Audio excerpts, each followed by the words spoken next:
From the Newstalk ZB newsroom, this is News Fix. In this update, the Resources Minister is warning New Zealand will directly feel the shockwaves if oil exports dry up for Southeast Asia.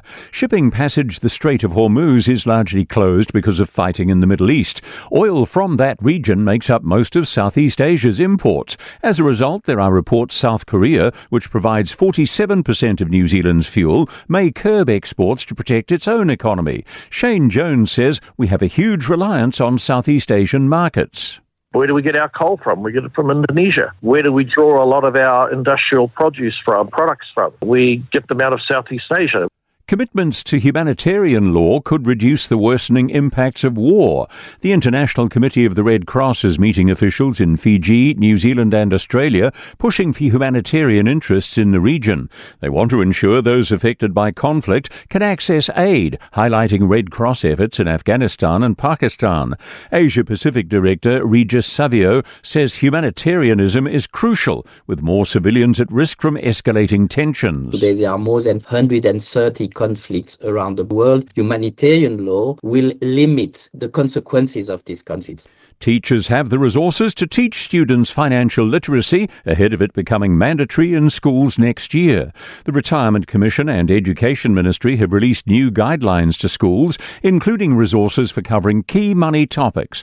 Retirement Commission Learning Lead Yasmin Fraser says they've been working on this for a long time and it's a great example of cross-sector collaboration. International research estimates air pollution now contributes to more than 1.5 million deaths globally each year.